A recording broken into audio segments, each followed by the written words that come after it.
I just want to ask this question of actually all the players. A common term around, anywhere you see is a lot of black men say that they're exhausted, they're tired. My question to you is simply, are you tired? Are you tired of everything that you see and the sports kind of provided a little bit of a distraction for you? Yes, I am. I got a family, I got kids, man, and they're gonna be forced to learn about this stuff, and I'm gonna have to explain it to them at some point, in their life, and that's the most difficult part, because that's the most difficult part that I have to deal with. I can only speak for myself, is because I know one day I'm gonna have to explain this. They're gonna ask, and I gotta really explain it to a point where they understand, and that's the most difficult part because it's a lot of this stuff is gonna be hard to, it's gonna be hard to keep it real and explain them because, I wasn't educated like I should have been, growing up on these things that was happening in the times in the past, Rodney King and stuff like that. But, it's just having to educate my kids on this stuff and, literally have to, and it's on the internet. This is a world where everything is on the internet now. So they're going to be able to see it on the internet and see, not just what's going on today, but the things that have been going on the last few years, to be more specific. So, yeah. Let's go to Nate Taylor. Go ahead, Nate. Hey, Frank, good to see you, man. Kind of following up on what Harold just mentioned, a lot of guys on this team have sort of acknowledged sort of the historical moment you guys are going to have to raise a banner on opening night, what that means for the franchise. But also you're going to play the first major football game in the country since the Super Bowl. I just wonder, how much do guys understand the significance of what you guys are going to have in front of you less than 2 weeks from now?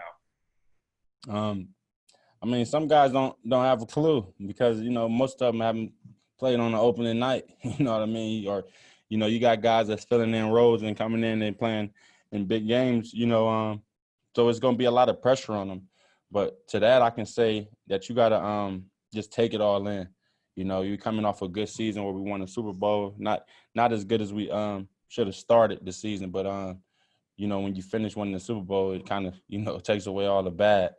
But we just want to start strong. I feel like we came off of last year starting kind of slow off the success they had the year before.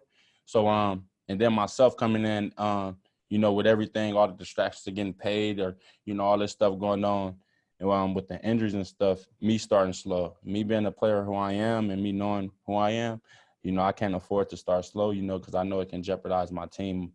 And then with everybody else, it's just pushing our offense to get better, not letting them get complacent and settling into, that complacency thing. And then for us, it's humbling ourselves and understanding that it's more work to do.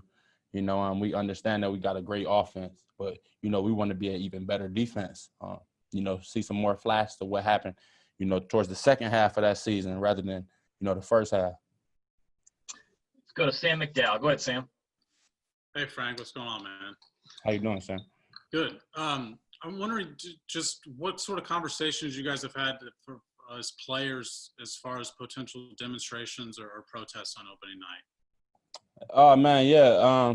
It's too early for that. I feel like it's been conversations, of course, but it's been a lot of focus on football too. Honestly, we spent so much time away from this and dealing with it. This is something that we're gonna continue to deal with. That's what you gotta understand. That's what I understand. Our country, if they think that another black man isn't going to get killed by a police officer, I feel like everyone's confused. I feel like if we don't think that it's going to happen again and continue to happen, we're confused. It's just at this point, we have to do something about it. And like you said, it's just we're going to be confused, man. It's just, man, it's just crazy, Go to Pete Sweeney. Go ahead, Pete. Yeah, that's crazy. Morning, Frank. I have two questions for you. First thing, I was wondering, you had a sickness at the beginning of camp, and I know you had some issues with the stomach last year and even dating back to Seattle. I was just curious, generally speaking, how you're feeling. And then number two, now that you've been with two franchises and you can kind of compare the two after a year, what's the best thing about being a Kansas City Chief? Man, it's nothing like the competition at practice, just how hard we work. And I've been a part of many football programs, you know what I mean? Not many, but, college and high level program. And, man, we work so hard. We work. Andy Reid, he's a hell of a coach, and he pushes us so hard every day. It's guys who practice through injuries and do things that they probably shouldn't do because, and it's all based off us not wanting to disappoint coach or us not wanting to, go out there and not have our teammates' backs. And I feel like that's important. When you got everybody bought in and everybody believing in each other, from top to bottom, from the coaching staff, the front office all the way down to the players, the staff under us, and even the janitors. Everybody just it's all a common goal, and it's all the same goal, and it's all just aiming at winning the AFC Championship. Looks like we've got 3 more. Let's go Darren, Steve, and then Todd. Go ahead, Darren. Hey, Frank, how you doing, my brother? Couple of things. I don't know. I don't think you really answered Pete's question. I know you've had, like you said, stomach issues. What is the cause of that, or and how do you work on that? And then the second part, look, I got to ask this because I'll ask others. But you see Chiefs fans, of course, they cheer you on when you're winning and you're leading the organization to a Super Bowl, and they want you to kind of like LeBron James, shut up and dribble. But when you decide to take a stand, and you speak out Black Lives Matter, and you're doing what you're doing with the voter registration, what you did with the 4-year-old that we talked about a few weeks ago. What would you say to those Chiefs fans who just want you to stick to football and not do all this quote unquote political stuff as though you're wanting to do it, but it's being thrust upon you? I just says it's a place for everybody, man, and sometimes you just gotta stay in your place. Everybody don't have the platform to do what we do. Everyone doesn't have that platform that can reach multiple peoples and do the things that we do. So I just feel like that, you just got to stand in your place with certain things, man. If you're a fan of the game, you're a fan of the game. You don't got to be the fan of the person, or a fan of that person's personal preference to, what side they on with a movement or what side they on politically. I feel like that's a lot of people's problem because they feel too strong about how another person feels, and they should really be worried about their own feelings. But on my thing with the injury and stuff, it's just it was frustrating because my stomach, man, is I had surgery a few years ago, and just battling through. A lot of people don't know. Of course, I'm not about to go around telling everybody my stomach hurt. You know what I'm saying? I'm sick, all this stuff, man. But I get it just takes a lot out of me.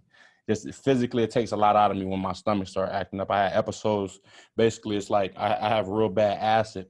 So when acid I'm eating foods that has acid and stuff like that of that nature. It just builds up, and I got to take my acid blockers and stuff like that, and my pills and all these different things. And I got to eat lighter, man. I got to hydrate and do these things more. So it's just kind of one of those things. When you get out in camp, we go from being at home all day to, all of a sudden we out there busting our ass, and eventually things like that are going to happen. Sometimes, my dehydration is different from the average person's dehydration. I get dehydrated, man. I might need a hospital because I need some IVs. You know what I'm saying? I need the right fluids and things like that. So just me being able to get past that, honestly, I got past that, and I had little episodes every once in a while.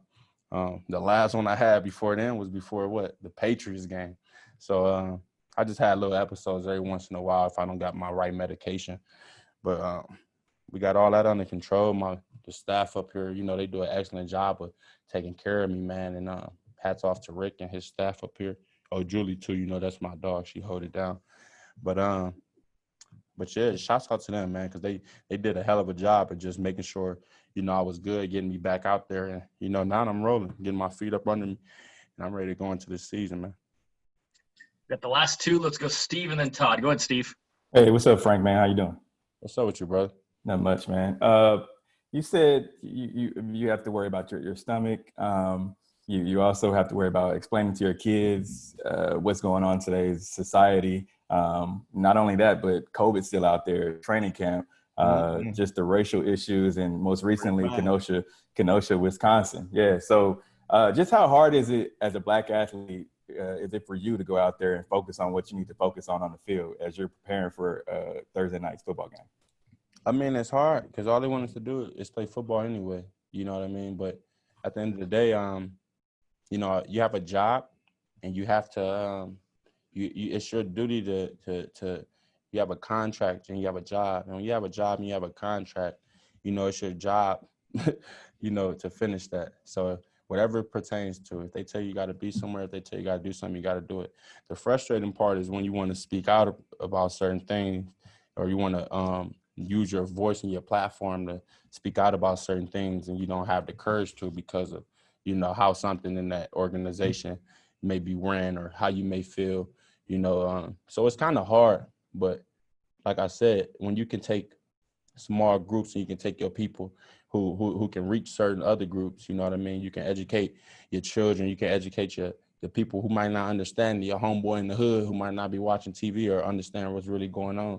When you can understand them, I mean, when you can make them understand it a little better from, you know, your point of view on the level of which you're on, you know, I think that's where you start. Just controlling what you can control, and that's the person next to you, you know. Let's go to Todd Lebo for the last one. Go ahead, Todd. Hey, Frank, you've been in the league long enough in a couple of different organizations here. Do you think the league is in a better place as far as these social justice issues go than it was when you first got into it? Have you seen any progress the last few years, and are you hopeful for the future? I mean, you see actions and people doing things and try to do things, and you know, you see protests, you've seen peaceful protests, you've seen every different type of protest you can see, but it still hasn't been nothing that's changed. I feel like that's society, though. It's going to be hard to see change when, you know, the action to start it and the things that's leading up into it doesn't change. You got a lot of laws in place that protect certain groups of individuals, but at the end of the day, like I said before, you can only control what you can control. You got to do more of that.